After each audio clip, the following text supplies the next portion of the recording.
the holes are of a size and a shape that the fish can continue to get into it over time. Exactly. They're small enough that the stuff doesn't fall out easily, and it also works, by the way, for frozen food. So if you get the slab frozen food, you can just slide in a slab into there, and the fish can pick at it, which is really nice. Don't mind me. It's making noises. So now it's not making noises. But one of the things that some of you might say, and we'll see when the comments and questions come back here, is, and I like to be really honest, and we have these things. These used to have a problem. Okay? The magnet? The magnet used to have a problem. And so there's a lot of bad vibe out there because there was a little thing and it would peel back and it would get rusted. And, you know, it was just not a good thing for anybody. But Julian, as Julian is, being Julian, said, I can make it better. And now this is, I don't know, it's some sort of way that he seals it on there, and it's all plastic, and now water cannot get in there. And sorry about that, guys, for losing the stream, but it happens on the internet. The internet gods are. The other thing about this product that I like is, unlike a lot of them out there, he makes something called the Mega Mag, or I think it's called, and it's a huge magnet. So I have 3/4 inch glass on my tank. All those other little wimpy solutions won't work. This one, it is no problem. Solid. It goes right through it. And this little material that he has here also sticks on the glass, so it'll stay up there even when you pull it out for a couple of seconds, because it's got this like little suction cup thing. That's great. It's really a great product, and you know, he's soft. Soft. Yes, it is. Squeezy. I love this thing. It's just, I wanted to shout out for you guys, something that you want to look for if you're looking for an algae magnet. Now, Richard, tell us why you don't feed nori and what do you do? I did because I'm lazy. Okay. Yeah, that's why. There's actually there's a tremendous amount of algae growth in my tank, and it's only kept in check by herbivores. So I don't feel a pressing need to supplement them with nori. Because you have lots of algae. Because there's lots of ulva growing, lots of stuff grows. That makes sense. In fact, if there's a time when I don't have herbivores in the tank for whatever reason, I end up in trouble. Yeah. Okay, that makes total sense. That makes total sense. So you don't need to feed it. Kind of like I don't feed coral foods myself, because I feed the fish tons and they poop in the water, and then that's my coral food. So it's a similar kind of thing. Tried that with our kid. It didn't work. It doesn't work. No.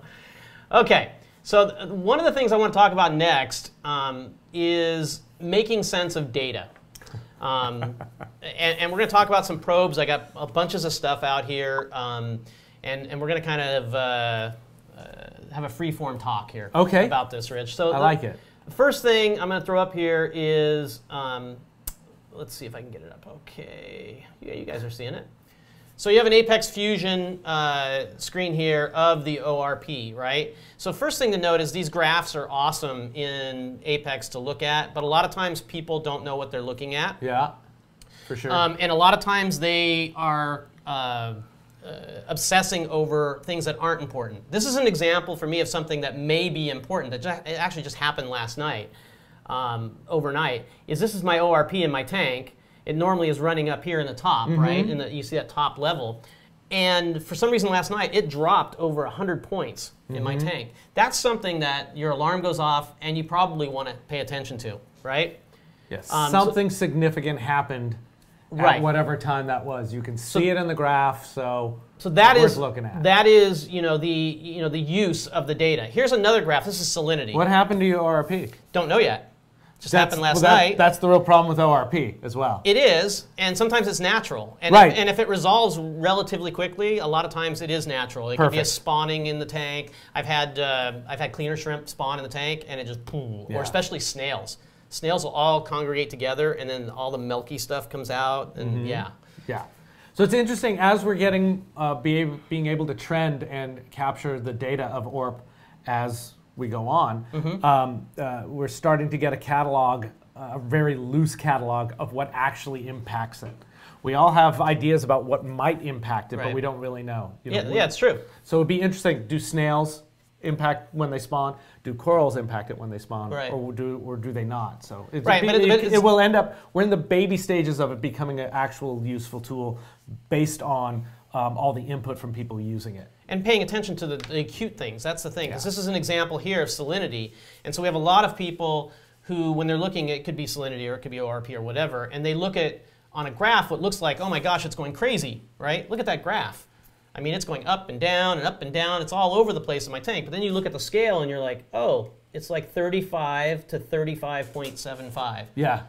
nothing to worry about here. Nothing at Everything is perfectly fine, right? And on the other hand, here is a salinity issue potentially that just happened today in my tank. I'm pretty sure it's an air bubble in there, but my salinity has been very, very consistent for a long, long time. All of a sudden this morning, it just drops like that. Right. I mean, literally in 10 minutes, it drops 3 or 4 points in the salinity. So given that you're paying attention to the salinity over time and also how quickly it changed, you're probably guessing nothing happened. Correct. So again, I want to be alerted of it. I want to know that it happened. Yeah. I pay attention to it because it's not like these other squiggly lines that don't really mean anything. Right. And then I go, wait a second. Okay, it happened so quickly. I've got 600 gallons of water. What is going to take my salinity down by 3 points in 600 gallons of water?